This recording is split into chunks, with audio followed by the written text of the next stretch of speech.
once again, it's Matthew here and welcome to my latest video. And as ever, if you like the kind of videos I make, be them about music, electronics or something in between, please think about subscribing to the channel. And if you click the little bell icon, then you'll be notified next time a video is uploaded. And it's also really helpful for the channel and for me, because it's the channel, if you see something you like and you share it on social media, because the more shares the video gets, then the more traction it can gain and the more it can help the channel grow. And the bigger the channel gets, the more videos I can make, and it makes things happier for everyone, especially me. Anyway, today's video is about something from my past, I suppose, really. When I was younger and I was getting into electronics, particularly around about the time that I was at college, which was, I started in 1989.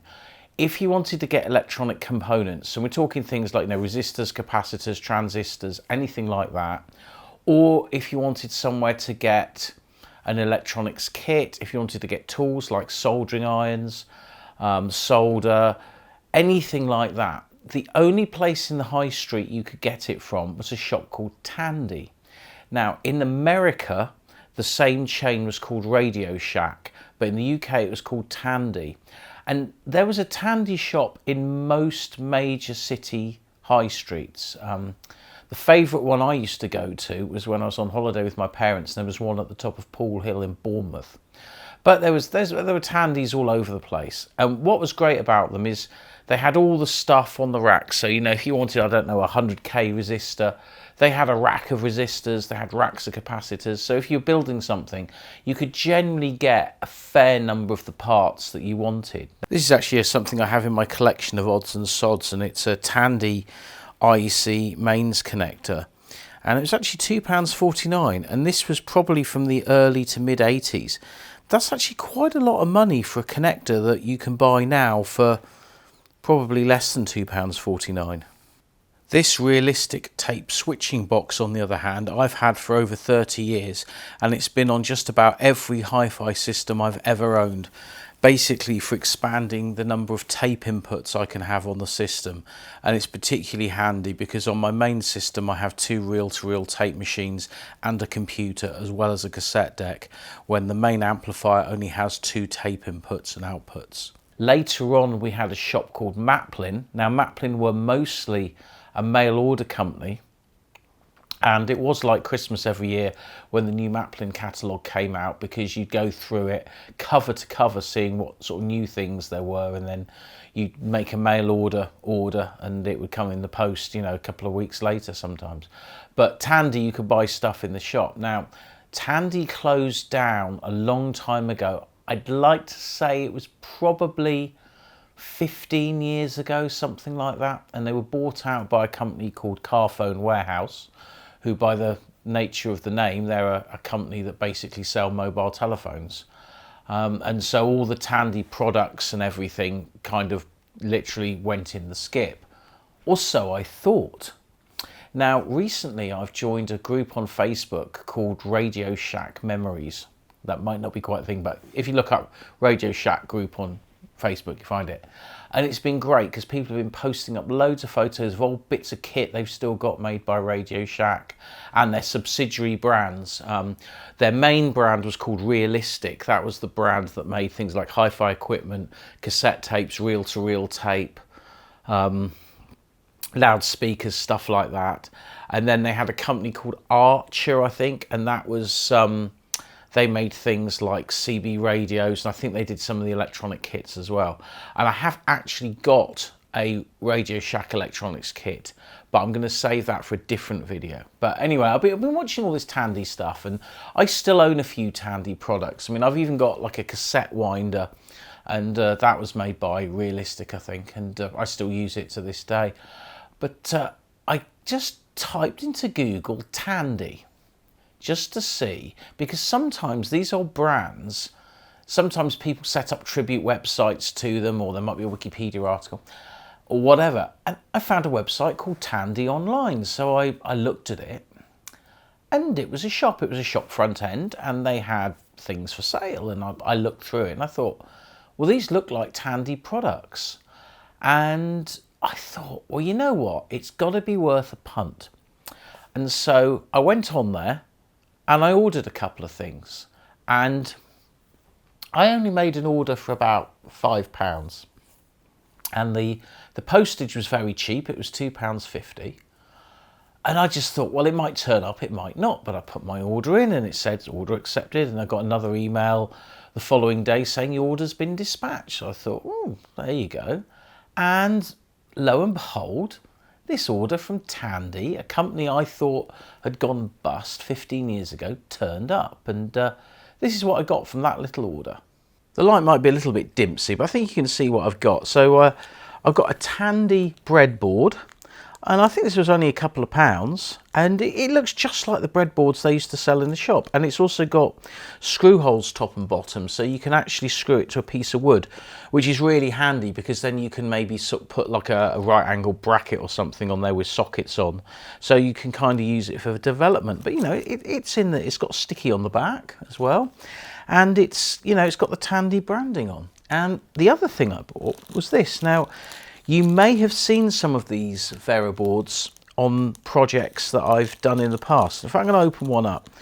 But these are the same Vera boards that I used to buy from Tandy when I was a teenager, and these are individually wrapped as well. So this is great. So they obviously come in packs of 2.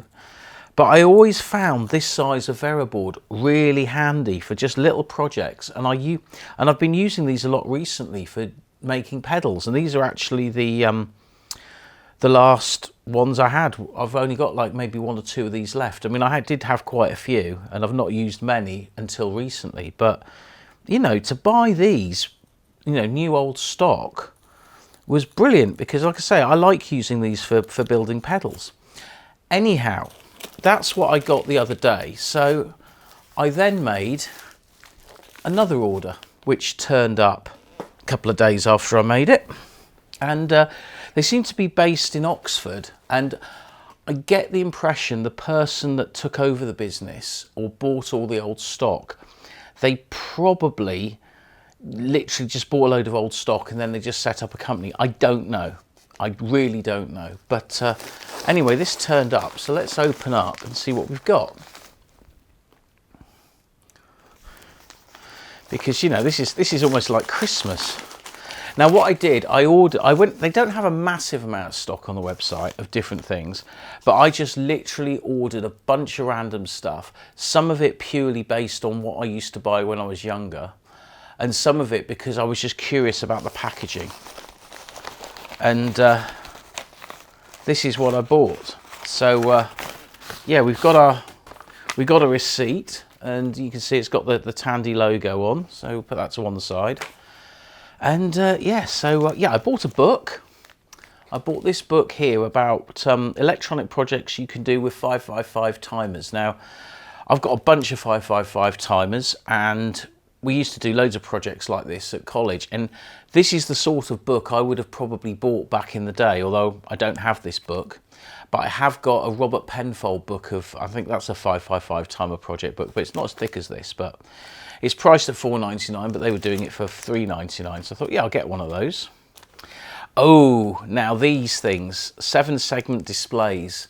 Tandy were the only place that sold these on the high street, and I was fascinated by these because I just thought they looked really cool. And you know, I used to spend hours just messing about connecting them up with a couple of resistors and just, you know, making words or numbers out the segments just for a bit of fun. But I think I bought a couple of these, so I'm going to use that in a project of some description. I'm not sure what yet, but I'll probably get some BCD to 7-segment display chips, and then I'll make something, even if it's just a sign. Now, I bought a bunch of resistors. Now, I was wondering if these would have come in the cardboard packaging that that Tandy resistors used to come in, and I don't actually have any of them in cardboard packaging, but they're not. They're just in, you know, normal little packets. So I think these are packed to order. I think all of this stuff feels like they take the order in and then they just sort of pack it up in individual things, and then they send them off. But You know, I mean, these were really cheap. I mean, I think they were like 5 resistors for 15 pence. And I'm sure that's what I was paying for them in like 1990. So, you know, they were really cheap. Now in here, I've got a bunch more 7-segment displays. And these are the individual ones, which if I take one out, you can have a better look. Oh, I can't. Actually, if I hold it up, you can probably see. If it gets in focus, will it get in focus? Probably not, but these are basically 7-segment displays anyway, so they're an individual version of that, but not physically. Yeah, they're about the same size actually, maybe slightly smaller, but anyway, I got some of them. And then I got a bunch of other random bits and bobs in this bag that we can have a look at. Again, I can't remember what I ordered, but I just ordered stuff that I either remember or, you know, I just thought might be a bit of fun. So yeah, I think I got the last ones of these. These are like just sort of standard knobs that I use on the Cosmo synthesizers and things, but they feel slightly bigger than the ones I buy for the Cosmo, so I might use those on a pedal of some description. I bought a battery holder. I actually thought I might have a use for this because I've got an old Walkman that had a battery compartment like this that then slid inside the Walkman, but it's missing. So I did wonder if I could modify this, even if I hardwired it, so I could slot this in the case and then put the 4 AA batteries in, but we'll see. Now these little light bulb fittings here, I used to buy these from a place called Trago Mills near where I grew up, and you literally could just screw them to a piece of wood and then just screw a bulb in, and then you could wire things to them. And again, I haven't seen one of these in 30 years. So I thought, well, I'll get some of those because I've got a load of old bulbs knocking around, so I could build something using that. And I think I've got a few of these. Yeah, I got 4 of those. Then I've got some more 7-segment displays, but these are like dual ones. So I think I've got 2 of those. So again, you know, I'm probably going to end up making some massive great sign with all of them on that can be used for something. Maybe it'll become an intro to the video. Well, I'm sure my friend Heidi would kill me if I changed the intro now. And these things are useful. PCB mounted 2.1mm DC connectors. Again, quite often you find these fitted into effects pedals and then the solder joints work loose or they just get corroded, and so you want to solder a new one in. And I don't actually have any of these. And again, these were really cheap, so yeah, I bought some of those. And the last thing I bought were these ICs here, and these are just some opto isolators. And I think I've got some of these in stock, I'm not sure, but I just bought some extra ones anyway because they're quite useful for MIDI projects, particularly when you're doing buffering and you want to connect something via MIDI or you're building something.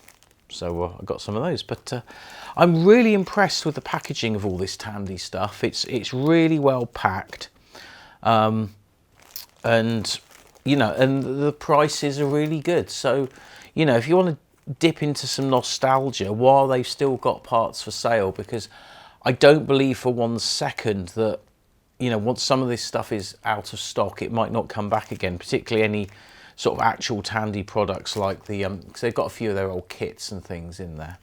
But yeah, I think this is extraordinary that, you know, a firm that I've not heard of for many years are still out there. They're still selling components, and I got to say the service I've had on both orders has been absolutely excellent. Well, personally, I would love to see Tandy get bigger. I mean, like I said, the service I've had from them has been excellent. They've had some really good products on their webpage that I've bought, and there is a lot of other stuff listed on their website, but it doesn't seem to be in stock. Now, whether that is because it's just out of stock or whether they just had a load of Tandy stuff that they're just selling, I don't know. But if you're watching Mr. Tandy or Mrs. Tandy or whatever, it would be great if you carried on and you started selling more stuff, you know, even if it's just the sort of components that we wait 6 weeks for from China to come in. You know, it'd be great to have somewhere in the UK selling components at a good price, and not like people like RS and Farnell charging quite hefty postage costs, because that's kind of what puts a lot of us home builders off buying from the bigger companies, is the postage can be very expensive. But, you know, it's nice to see Tandy still exist. I mean, another great company, You know, Watney's tried to bring back the Party 7 beer, but sadly after a little while they kind of went bust, which is a real shame. But I can always look at this and remember the time round about lockdown when we all bought Watney Party 7 kegs. Anyway, thanks for watching my latest video. Hope you enjoyed it, and if you have, please like and subscribe, and I'll catch you on the next one.